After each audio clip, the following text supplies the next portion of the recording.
Hello, Visionary fans, and welcome to the Visionary Podcast. I am back. I took a season off for personal reasons, but I am back to bring you some podcast content. I am joined today for Visionary Survivor Season 11, Battle of the Century, by the one and only Gove. How are you, Gove? Going on? Uh, Oh.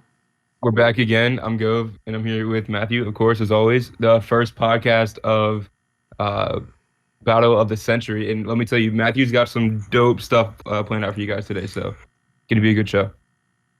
I'm excited. We're trying to take this shit to the new level, and to represent that, I have the winner of Best Merge Game of Visionary Survivor Season 6, and the winner of Nothing from Visionary Survivor All Stars, the one and only Robby. Yeah, emphasis on how he has it. What was that, Go? No wins up in here. We're gonna get wins in this podcast today with some great takes. That's for sure. Yeah, for sure. Definitely some dope takes. Mm-hmm.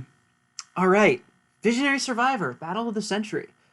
So what are your guys' first impressions of this season? How are you feeling about this? We've had some great seasons back to back with Ring of Fire and Blood versus Water. Do you guys think this season's gonna compare? 100%. I'm loving this season so far. Great cast, definitely. Very active cast. I think there's the building blocks here for a phenomenal season. So you guys know the drill. How we're going to do this is we're just going to go through episode by episode, talk about what happened, catch you guys up to speed. And then we have some surprises planned for y'all. So let's just jump right into it. In Visionary Survivor Season 11, the tribes were divided into young versus old. And today we're going to spend a lot of time talking about the young tribe because they went on a losing streak, which is convenient for me as a podcaster because it means I only sort of have to talk about one tribe. But that's who we're focusing on today. We'll touch on the old tribe later in a segment I like to call Robby Talks About the Old Tribe and his cast analyses. Let's go. But let's start with some episode recaps. So jumping into episode 1, it looked as if the young tribe was going to win the challenge. The old tribe put up a completely disastrous performance, and the young tribe actually did win the challenge in one of the most lopsided challenges of all time. Very hilarious to watch. Gove, could you explain how that challenge worked and why the old tribe was so bad at it? Well, I honestly don't know. I figured it was going to be something that the older tribe would have a better time with, given how it's more about like chemistry and working well with your team and practicing and having a good understanding of how, like your approach to it. But the younger tribe actually really shocked me. I think it was definitely in large part due to Triss, who has proven time and time again to be a good coordinator when it comes to the challenges. And the younger tribe got some practice runs and did it multiple times before even attempting it, whether it was through DMs or in camp chat, before giving their final attempt, and they did a really good job with the first challenge. Whereas the older tribe spent a majority of their the challenge period just trying to figure out who was even going to be able to do it and who was going to be on and when they were going to do it. So, which I mean is understandable because older people, when they're playing orgs, they have more IRL responsibilities. But even then, it was a little sad to see how they just weren't even close to the level that the younger tribe was giving in terms of energy. Yeah, and they almost didn't finish it all. They barely got it in. I know we were talking in the spec lounge about they might not actually finish this challenge, which is really funny. Which would have been a visionary first. Oh, iconic. But the old tribe turn it around through some luck.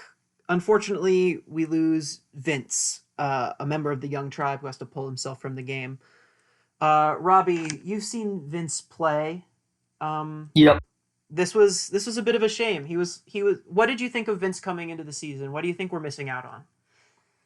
Yeah, so when I say this is actually, in my opinion, a really big compliment. But out of all the players that I've seen in orgs, I would say Vince is probably one of the people I would not want to play with because he's very, very great socially, and he has a tendency to like to flip and cause a bit of chaos here and there, which makes it a really difficult player to play with in the game, but a very great player for spectators to watch, and somebody that can definitely go far a lot of the time. And he was definitely somebody I was considering to be one of those stronger contenders. He was already off to a good start with bonds with Winston and Terrell, so nothing was really unexpected from how he started the game. It's just it's a big shame that he had to, unfortunately leave the game.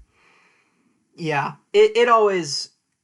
I mean, we've talked about this a lot on the podcast, but as always, IRL is always more important than orgs, in my opinion. So we don't want to shame anybody for needing to quit. It's a totally reasonable thing to do, but Yeah, we'll miss you in the game, Vince. definitely. I've seen you play. You're very good. You would have been great on the season, but I'm glad you're taking care of yourself. So that was episode 1. It saves the old tribe from complete disaster. Well, and if I may touch on that, what was even more interesting about the scenario is that Vince quit like halfway into the voting period for the Yeah. older tribe. So they'd already kind of started going at it with Ant and Ben especially getting themselves in the hot seat for being less active the first few days. Yeah. Yeah, I forgot. I took notes on that. But yes, there was a tribal council that was going to take place, as Gove mentioned, between Ant and Ben. Ben, because of the Nashville bombing, which was crazy, wasn't able to get online as much. And it looked like a pretty interesting race between the two to the bottom. I know, Robby, you're a big fan of Ant, having played with him before. Mm-hmm. Do you think... Why do you think Ant struggled so much to start off this game? Yeah, so I think it was actually pretty surprising to me, but I do think a very strong reason why Ant was in trouble and is still sort of working back from that now is because one, he's in a different time zone, so he's already at a bit of a disadvantage. We can see a lot of people with the Australian time zone sometimes have a bit of trouble. Yeah. And two, Ant's game really thrives once he really gets to know people, and he's usually much more effective at, creating connections with people over a voice chat than he is over chat in general. So he needs to already create that bond in the first place in order to be able to, sort of really unlock his social capabilities, which is what really, I think, left him in trouble in the beginning of the first vote. That paired with the fact that he slept through the first challenge, which didn't help with his target either. So No. there you go. Yeah. I mean, from a basic level, I think that's a great point. Yeah. But yeah, I definitely, having watched Ant, I think his game picks up steam as he goes. Mm-hmm. And he's sort of vulnerable in these early portions. So, Yeah. like he says in his confessional, sort of by the grace of Lady Luck, the grace of God, he is saved in this first vote by Vince leaving the game. And then this win streak has also helped him out, which has been great. I love seeing Ant play. I watched him in Essential. I watched him in Mink Survivor. 2 great orgs, by the way. Check them out. And he's a great competitor, so it's great to see him here, and I'm excited to see if he can pull something off from this less than decent starting point. Thank you for bringing us back to that, Gove. That's important. Episode 2. The Young Tribe loses again, and this time they lose fair and square, setting them off on the path to disaster. I don't think I would call this tribe... A fun thing I like to do is debate what the worst tribe of all time is. I don't think I'd put this young tribe in that category since they technically did win the first challenge. Also, notice how I'm not trying to say the actual tribe names because I've learned from my past mistakes. So, this is the first real tribal of the season that goes all the way through, and it was a pretty straight down the middle unanimous vote where we lose Joe. And it was between Triss and Joe. You guys, why do you think Joe was taken out so cleanly? Like he didn't really have a chance. All right, so you just open up the door for me to talk crap about Big Brother players, so I'm going to take it. Okay. So the thing about Joe is that he came into this game with a very big brother mindset, which I mean is reasonable. That's what he's accustomed to. It's what he's excelled in. So it made sense. But the thing is that like there's a when you're comparing Big Brother to Survivor, there's a very big difference between your kind of like opening plays and like the way you behave and the way you maneuver in the first few days of the game. Where with BB, it's more so like making subtle connections and being active in the house chat and all that kind of stuff, and sticking UTR because with BB, as long as you're not nominated, you're safe. Whereas with Survivor, and I think Joe mentioned this too. Someone mentioned it earlier in the season. It's not a matter of two people. It's a matter of you can vote for anybody you want to. It doesn't. Anyone who's on your tribe is vulnerable, especially when there's no individual immunity like there is in the merge.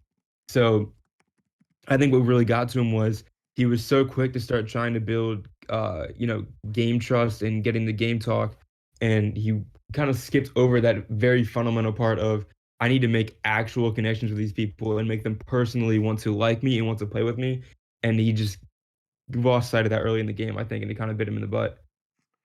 Yeah, the classic pre-merge overplay, which is something I think we'll be talking about a lot more later with some other people. But it definitely bit Joe hard. Um, Another aspect of it, I think, though, is Kenneth's gameplay, who is someone who has surprised me. Well, not surprised me necessarily, but I think is one of the stars of the season so far, pulling off two very strong moves. One, taking out Joe here and exerting his influence. Robby, what do you think of Kenneth from like a preseason standpoint, but also like how he's sort of been exerting his influence so far? Yeah, so I think the first thing that I really noticed about Kenneth pregame from the vibe that I sort of got from him, and I wrote about this, was that with some players you can really tell what their strong suit is, and for Kenneth it's definitely a social game, and that was absolutely showcased yesterday in the moves that he was able to make, and you can tell that he's not.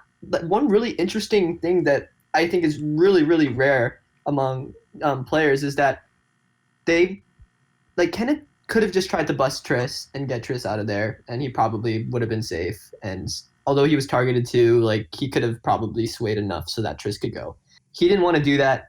He focused on getting an extra leg in terms of keeping one of his main allies in Triss in the game and trying to make a bigger risk move and take out Winston, which ultimately paid off. And this is something that's really really rare because most people are just going to be satisfied with the position that they're in and be like, okay, I just don't want to go home. Let me try to make a swap. Let me try to find out what else can happen. But he's already planning those steps ahead because he's assuming that if Triss goes, he probably won't have much of a leg to stand on in the future as well. So it's really really impressive to see what he was able to pull off. Like I thought it would be a very risky move to try to push the votes onto Winston and make himself look like a larger threat in Jessica and Harry's eyes, but it really paid off, and that's just showcases how good a social game is. Mm-hmm. Yeah. And then Robbie's talking about episode 4, of course. But to piggyback off what Robbie is saying, I'm one of the few, or not the few, one of the many people in this server who knows Kenneth beforehand and has, has followed him in his org series that he's hosted for over a year now, about a year and a half now, I believe.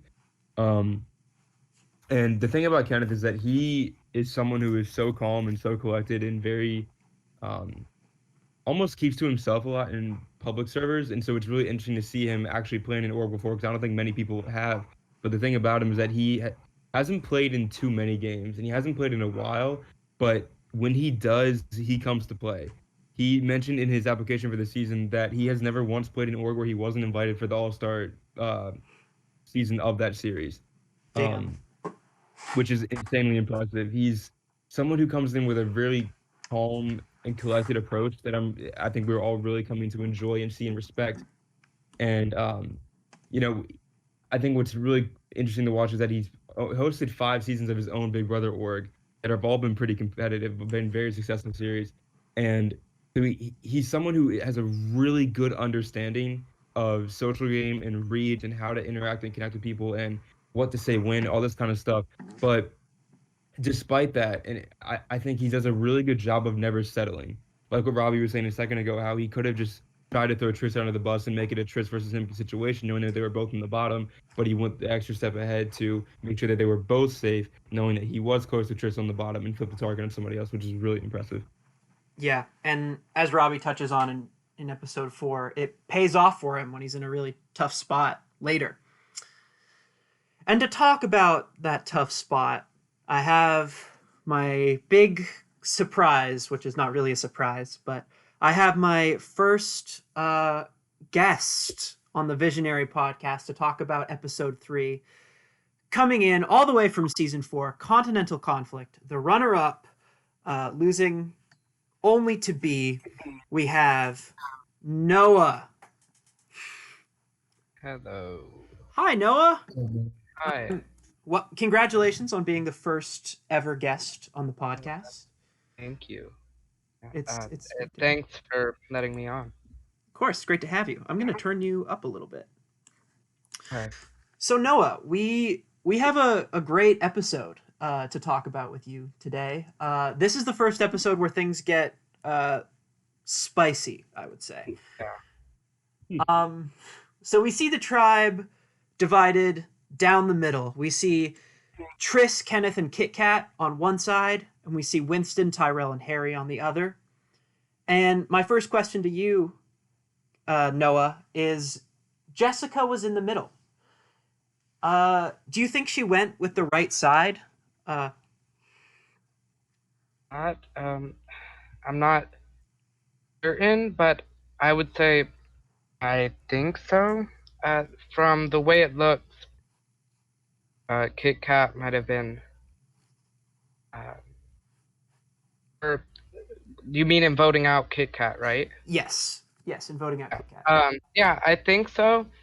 I'm no expert on Survivor, so it's hard for me to tell. But the way it looks, that Kit Kat might have been flip-floppy or might have been a little more spontaneous than the people on the other side. So I'd say I think so.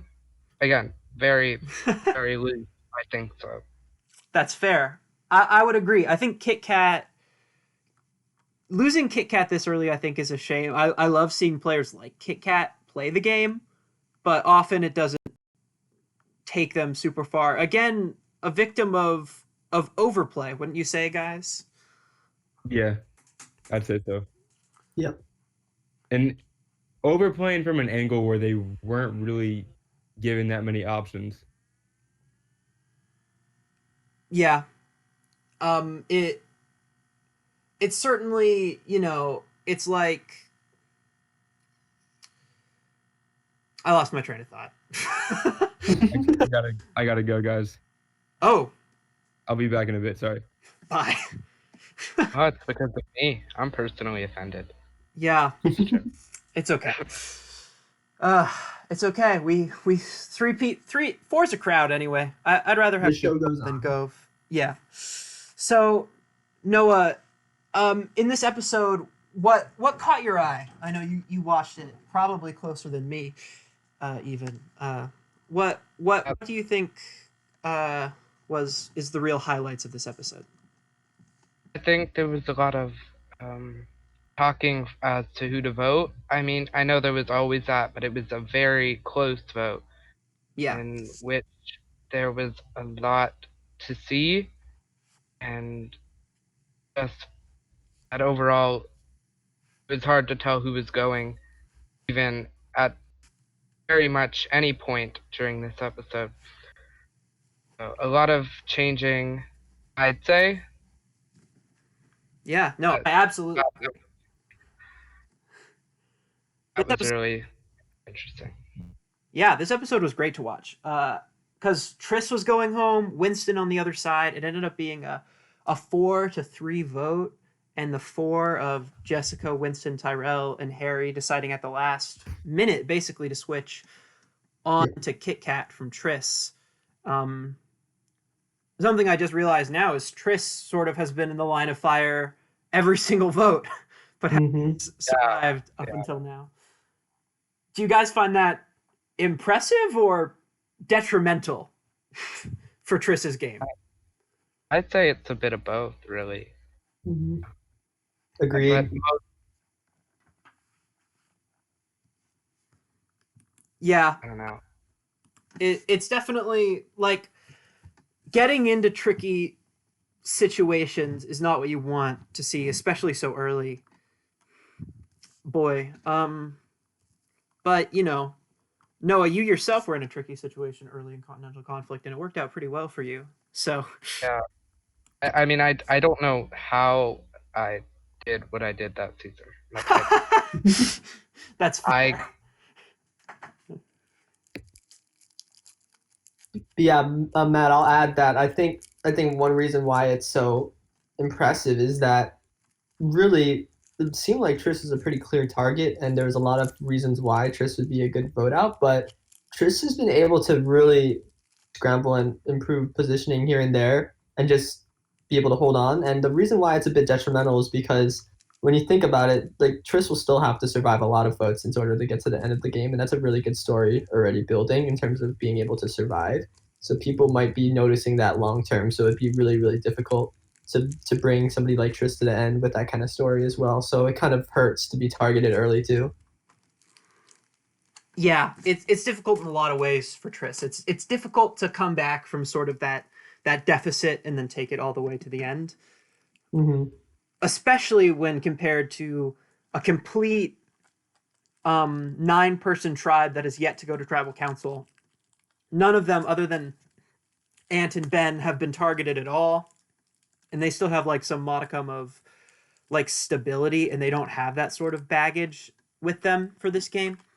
So I think it's going to be tough for Triss. Uh, but I don't know if she'll have that Noah upside of being able to get to the end of the game despite the early target. Noah, thank you so much for being here and talking about this episode with me. Before you go, we do this thing on the podcast where we say we make predictions on who we think's going to win the game, and we always do badly. So there's no pressure to do well. But if you had to pick someone to win right now, who would you pick? Okay, that's again far from an expert, but if I had to say, and I could be totally off, maybe Jessica or Kenneth. Jessica and Kenneth. I think those are two very solid options. They've been the two standouts of the season, I'd say, right, so far. Yeah. Just in an entertainment perspective, in a strategic perspective, they've been the two most fun players for me to watch. So I think I agree more with Kenneth than I do with Jessica. I think mostly because the flipping game I think is hard to take to the end. What do you think about the Kenneth and Jessica predictions, Robby? Yeah, so I think both are very huge players on their tribe right now. Clearly have a lot of social sway, have great social games in their own part. I'd say Jessica has been the more controlling player so far, while Kenneth has been the more, I'd say on the strategic side, he's been able to be really clever with it. So both are strong contenders. I worry that both will end up being targeted in the early to early mid merge if they make it there because of their abilities that are really, especially in Jessica's case, not going unnoticed. Everybody on that tribe knows how dominant Jessica has really been so far. And the flipping game has been a bit messy, but nobody can really deny she's in control, which would be definitely somebody that can be taken out as that token, like big threat around that 8 or 9 area that usually gets taken out. I agree, but I think if she makes it to the end game and turns on the Jets, I think she could be. She's like a contender. Like if you make final tribal council after this game, you'll win. Yeah. She gets there, she wins. Yeah. Thank you so much, Noah. It was a joy to have you. That was the first ever guest segment. I'm honored that you chose to come on. Right. Thank you though. Yeah. Thank you. All right. See. Bye. That was Noah. That was exciting. Wow, I'm very Yes. the podcast. We're taking it to new heights, baby. Let's go. We have more guests coming in next week, and maybe not next week, but for the next podcast we have a new guest. I'll give you a little hint as to who we've got coming on next week. We have a winner next week. So get Ooh, yes, that's exciting. a Visionary Survivor winner. So stay tuned for that. Absolutely. Episode 4. This episode broke my soul, I would like to say. Mm-hmm. Someone we haven't talked a lot about so far is Winston. Who has, first of all, his video confessionals were very good. Yep. Very well structured. So shout out Winston, you have good video confessionals. Man, where to even start with Winston's game? We lose Winston in this episode. Yeah. He was, after losing Vince, I think his game sort of got off to a bad foot because he had that Agreed. 3 of Winston and Tyrell and Vince. Yeah. And losing that immediately, always a big setback. And from that point, I think in episode 3, he kind of gains his footing back. Mm-hmm. But the other side votes for him. People say he isn't, like, if you read everyone's confessionals, it seems like he just isn't around as much to make those social connections in this early stage. Do you think that sort of is the reason that Jessica kind of flips back to the other side to take out Winston here? I would say it's two things. So one, I would say Winston getting voted out is less of Winston not being able to play well and more of Kenneth playing really well. I think Winston actually was playing pretty solidly in the beginning of the game, as you mentioned, lost Vince, which was really a major blow in my opinion because Vince was somebody who was going to have a lot of social sway this season, and Winston and Vince were definitely going to be aligned. So that was really unfortunate. He had his other, fellow runner-up from Mink Survivor, Tyrell, also in his corner. They wanted to work together. They had something good going and were able to successfully get the votes onto Kit Kat the episode before, and like you mentioned, gaining some footing. But then when this episode strikes and they have to go to tribal again, Kenneth and to some extent Triss as well were really able to convince Jessica and Harry, who were really the middle voters of the tribe, why it would be more beneficial to keep them because Winston could possibly flip at the swap, which is possibly what would happen. We don't necessarily know, and we don't know what Kenneth and Triss are going to do either. So we don't know if this move is right or not yet. But I mean, I think it's just a kudos to a great social play, a great risk that was taken by Kenneth here. So all the credit to him. Winston was a great player, entertaining confessionals, and it's unfortunate to see him go. But he did play a solid game, and it just sucks that you have to go to tribal 4 times. Yeah. Like I think about on the... Oh, hello, Gove. Sorry. While I was Sorry. saying, a FedEx truck got stuck in my front yard. I had to push it out. That's crazy. Sorry about that. I'm back now. No worries. What we were up? just talking about how Winston got voted out, how he played a good game. Robby's take was that all the credit sort of goes to Kenneth for just outplaying Winston. Is that something you agree with? To an extent, I think Winston kind of opened up the door for it to happen, just because, as Harry mentioned multiple times throughout the day, Winston wasn't very social with him in DMs. I think Winston kind of relied on his alliance chats more so than he should have. I think if he had talked more and built a strong connection with Harry in DMs, and that probably, sorry, not a breath.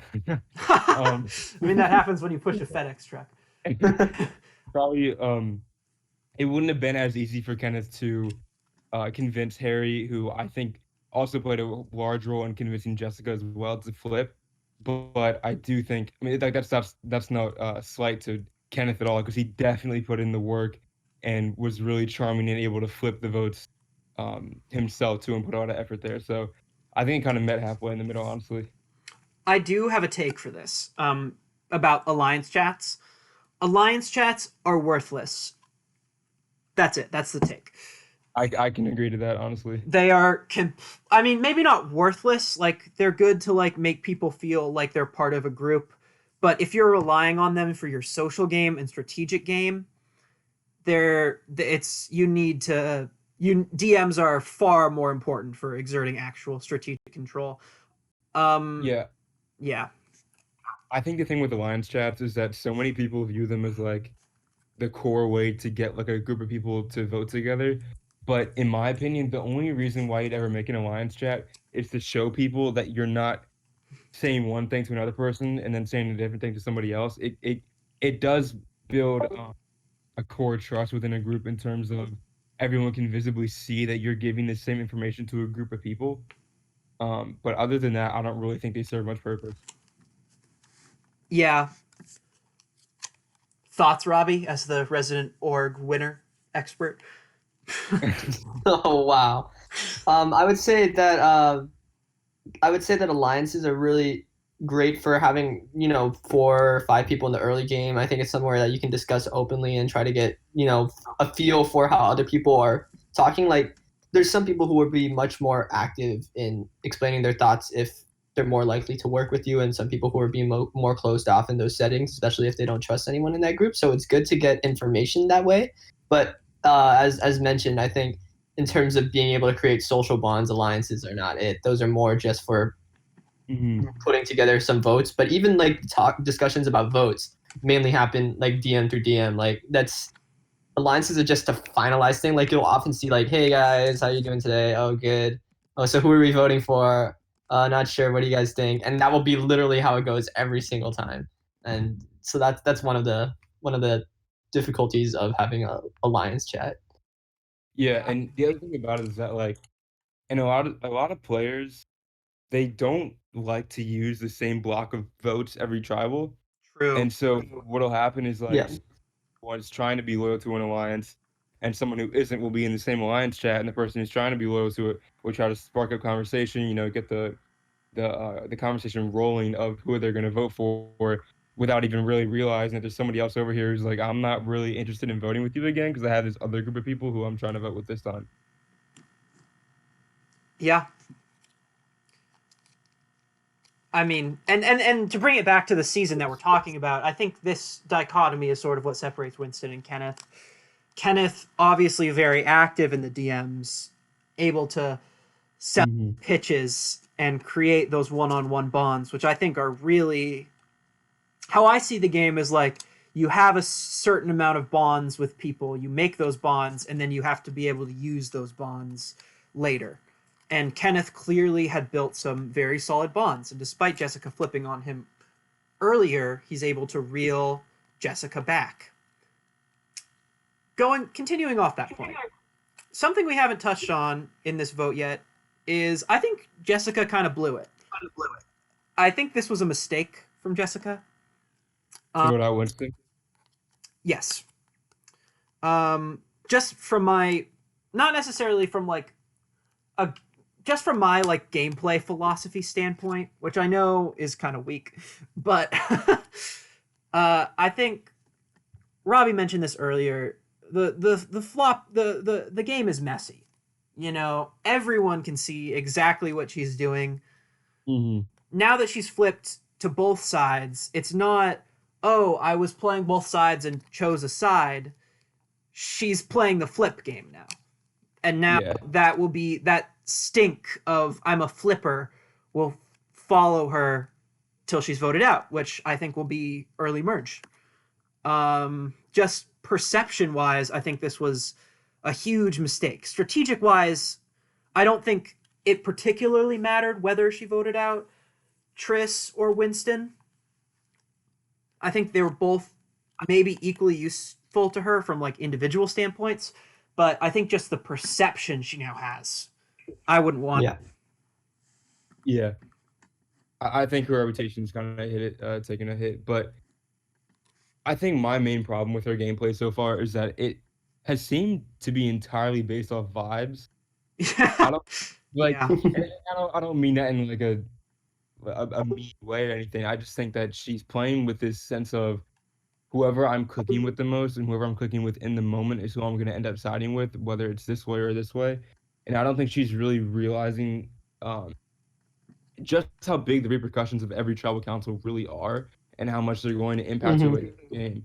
I wouldn't be surprised if she gets to the late game scenario and she's finding herself not really with too many numbers because she's been going entirely based off social game, whereas she needs to be putting herself with people who are actually going to be wanting to keep her in because they want her as a number, as opposed to her just generally vibing with them.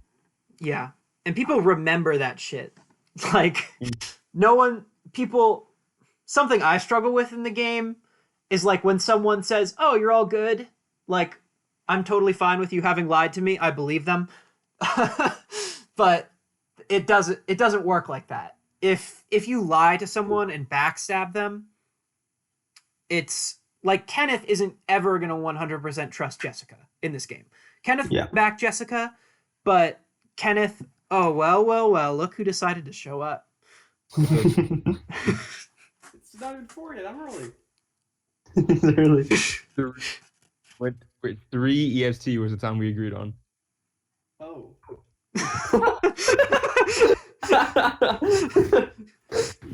Mink is here, everybody. Oh, he thought it was 4. So, apologies for my late arrival. I had school. No worries. Sorry, No, buddy. that's a good point.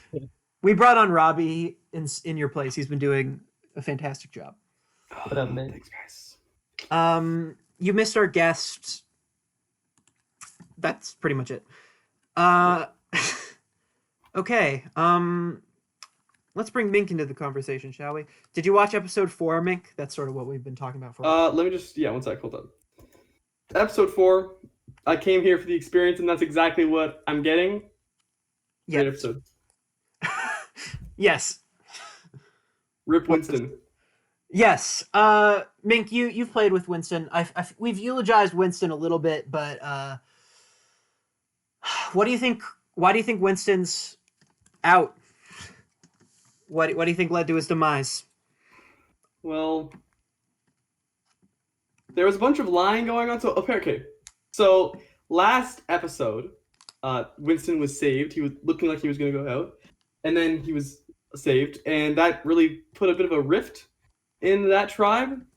And then this time they just get him out. So like the entire tribe right now is in a very bad spot and is extremely like split and fractured, which is not going to be good for a possible swap scenario. But which is unfortunate. But what can you do? That's a good point. We actually haven't covered that angle yet. When I asked you that question, I was like, oh God, he's going to say something that we've been talking about for the past 15 minutes. But you didn't. You said something very unique. So good job, Mink. You're a king. Welcome. Yeah, Ring of Fire vibes, you know? You see a tribe that's fractured and not voting unanimously versus a tribe that is. We saw that with Nani and Pink. Ugh. Yeah. Two tribe names that haunt me to this day. But I think the difference between the young tribe and the pink tribe, I don't see the old tribe sticking together in the same way that the Nani tribe did, especially after that fake vote with Ant and Alex on the bottom. And something we haven't talked about is now Ant and Alex, they went to a final tribal council in Essential with Robby. Robby was the third person in that final tribal council. But now that's common knowledge. Everyone, that's been the day's news. Everyone's spreading that around. So I think there's a lot of fractures in the old tribe too that could give the young tribe a chance to come back from this less than optimal start. But I do Well, and agree. Sorry. No. The scary thing about the old tribe situation is that I hate calling them the old tribe. They're not even that old. But the older Yeah. tribe, there's is that you know, usually when you go through the voting process, there's animosity, there's conflict, there's tension because you don't know how the vote's going to turn out. But usually once you actually get those results and you see what happened, who went home, what cards you're left with, you can pick up the pieces, rebuild, and make amends where you need to and strengthen bonds where you need to. But the older tribe hasn't been able to do that because they started their first tribal council, but then it got canceled halfway through because of Vince leaving.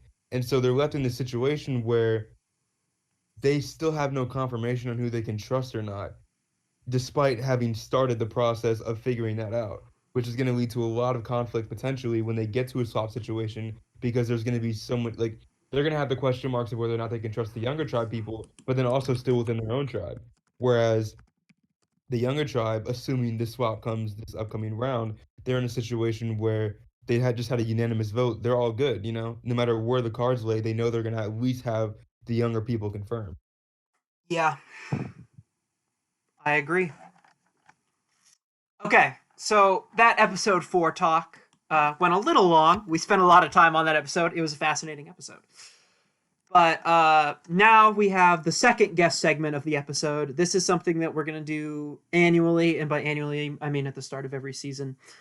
Rich Robby, the one and only, has done cast assessments, and we're gonna talk about that to kick off in honor of the new season kicking off. So, Robby, my What's up? my dear friend, and Mhm. my best ally of all time. Well, Hey, let's go. Hear that, Mink was a terrible ally. Nate? But you got to see the cast. Epoxy, Yeah. you would have been second, but then you got rocked out. Quizzy took your spot. Anyway,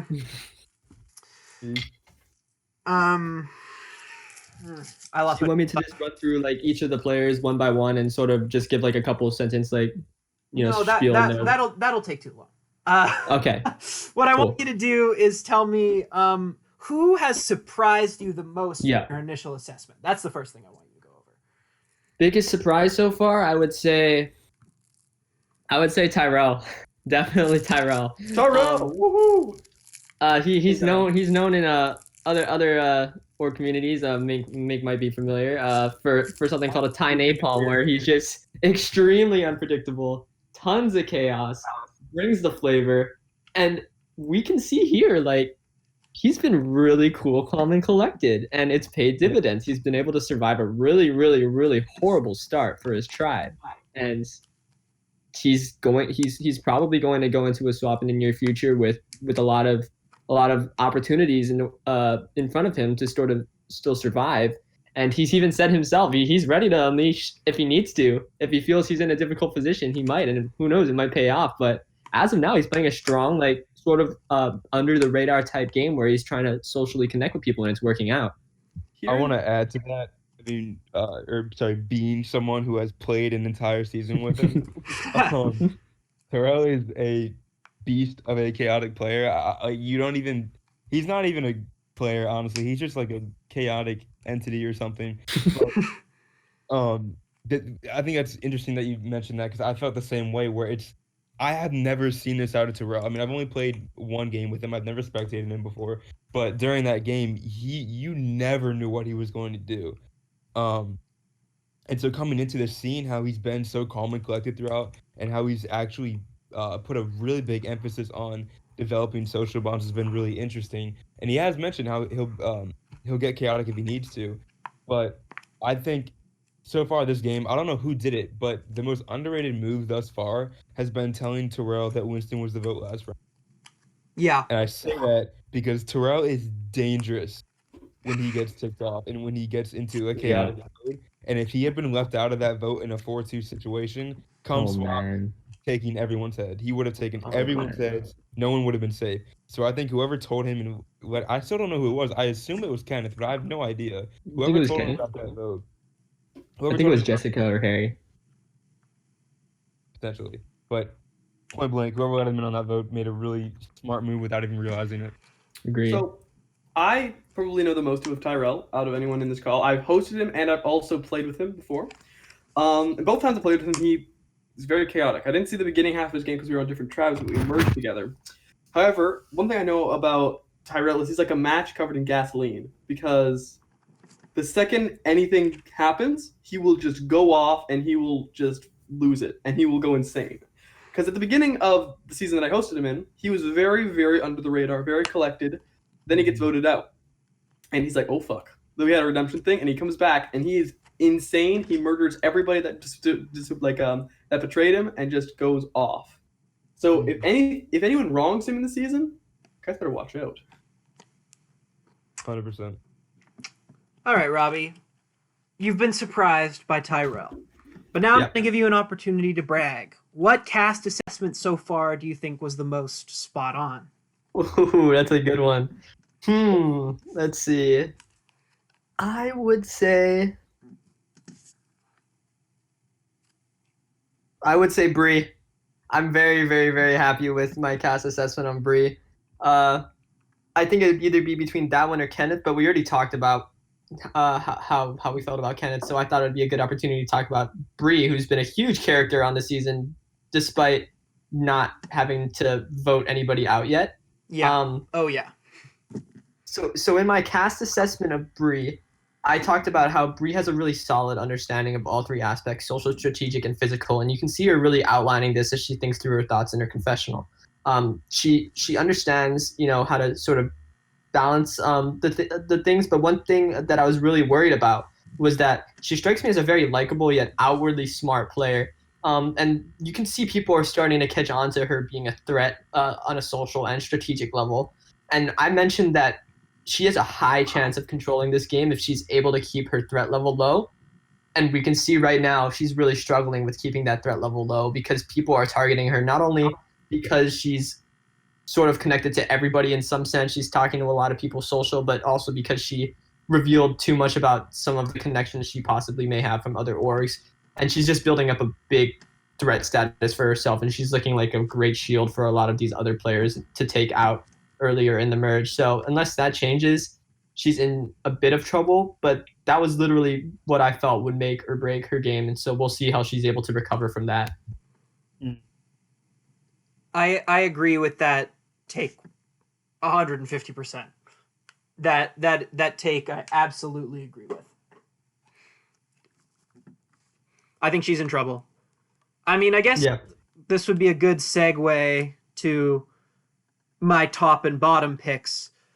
But before we do that, Robby, is there anything else you'd like to mention about your cast assessments, whether surprise, brag, or something you're excited to see from any of the players?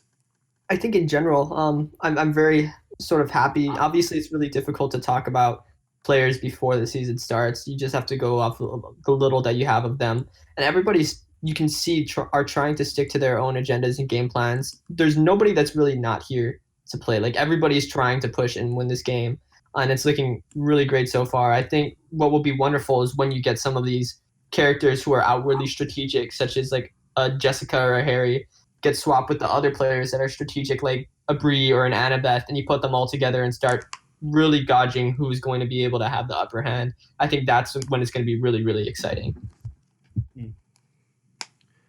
All right. Thank you, Robby, for that cast assessment segment. You are a legend. Greatest visionary survivor player of all time. Damn right. You hear that, Gove?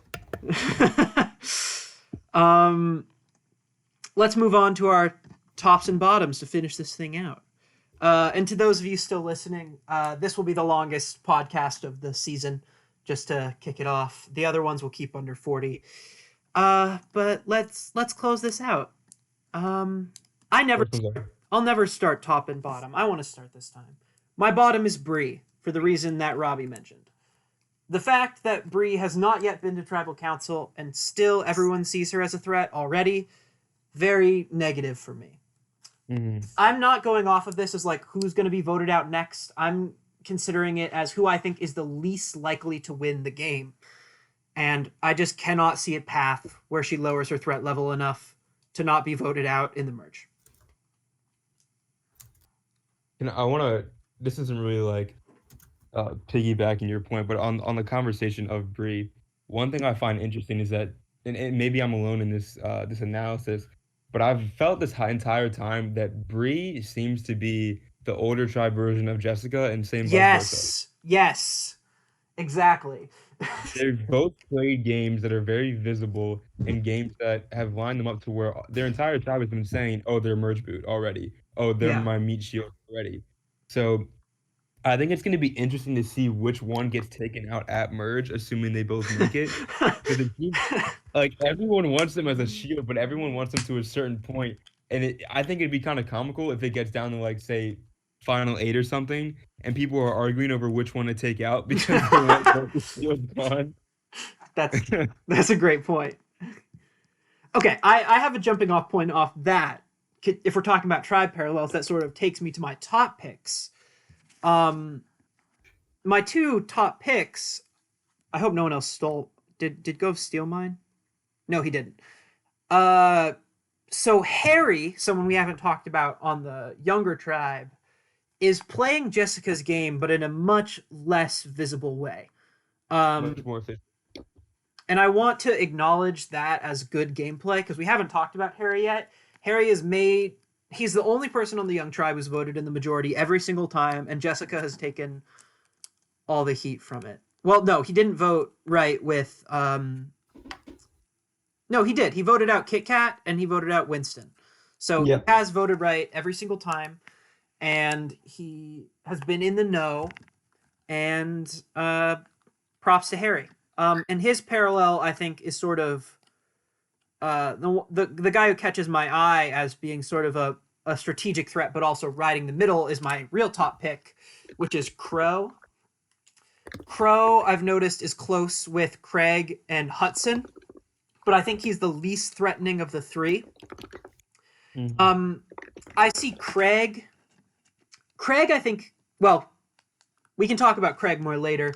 Crow has a lot of shields right now, and I think he's a very capable player with a lot of shields, which is a good place to be. My fear with Crow is that there's too many shields, because once you get to the end game and there's too many shields, then you lose the final tribal council to someone who deserves to win. So that's sort of my analysis of Crow. I'll have more detailed analysis, obviously, once he goes to tribal, but I think he's in a good spot to make a deep run. I can bet. Yeah. Agreed. I agree with that analysis. All right, let's quickly move on to Gove. Who are your tops and bottoms? All right. I guess we're doing bottoms first this time. My bottom is Triss. Oh, damn. And the reason I chose at the bottom is I don't think she's a bad player in any sense. I think she has proven herself to be good socially when it matters. I think she's proven to be a very visible leader in a sense of she's not necessarily the best at challenges, but she's good at encouraging other people and boosting their performance, which I think is really interesting because you don't see that very often in orgs. And then strategically, she has a good sense of her time, when to do and say certain things. But my issue with her is that she has been so aggravated by the older tribe getting out of that first tribal and has completely dismissed any potential, any opportunity to work with them, and is completely against them 100%, which would be okay, I guess, if her tribe actually had the numbers. But assuming the swap is today, she's down 9 to 5 in tribal numbers, Yep. which means there's not a very good chance she lands in a majority on in any swap situation. And when you just outright say you're not going to work with 50% of the cast, you're really limiting how much damage you can actually do throughout the season, which is really my biggest concern for her. Yeah. When I said I didn't want to work with the OG Hera people in season 10, I was mostly joking. And you still did it. And you had a I did it. again, but Yeah. you work with them, and in some situations you work with them to get out the other one. Yeah. It's dismissing a whole group of people and not being willing. And I mean, Quizzy was my closest ally from that entire season. She was on that tribe. So I agree. You can't just dismiss a whole tribe. You just can't. It's impossible. Especially when they're now 2/3 of the cast. Exactly. All right, go. Top pick. My top pick. This is going to be one that a lot of people agree with and one that a lot of people might find as a hot take. My top pick is Craig. And Oh yes, that's a good thing. this is because while it may seem like he's overplaying, one thing, if you've ever seen me play before, and I say this all the time, there's a bunch of stuff that you've ever seen me play before, but the two main things I always focus on and fixate on are positioning and also name watching. Because the thing with positioning, that's blatantly obvious. You want to be in a good place depending on what kind of strategy you're playing, making sure people aren't targeting you and making sure you're getting the timing of your moves correct, all that good stuff. But Craig is he's mastered that 100%. He knows where he is. He knows where everyone else is within the tribe, and he has 100%, he's just mastered that. But he's taking it a step further by being aware of name watching as well. And Hudson's been doing this too, but not to the extent that Craig has. What I mean by this is, whenever I play an org, I always make sure that no matter whether it's good or bad, people aren't saying my name. I don't want my enemies targeting me, and I don't want my allies talking about me to other people, because any press is bad press in the game of Survivor, in my opinion. And Craig has been managing that so well by making sure that people aren't saying his name, and he's not saying too many of the same names to different people, which is extremely important, especially with a game where he's trying to play extremely UTR and extremely social, and his game has been entirely in the DM so far, and it's working because no one's talking about it. Everyone feels great about him in confessionals, but no one's talking about him or comparing notes. And if he can manage that all the way to the end game, especially with a cast that has so many power players who are really trying to make moves and are really trying to establish themselves as great players in this game and get all the way, I think he's going to be in a beautiful spot.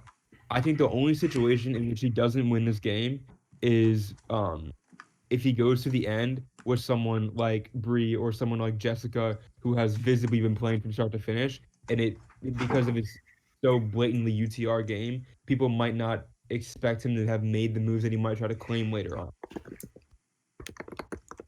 Agreed. But other than that, I'm really high on Craig. That's a great pick. That's a good pick.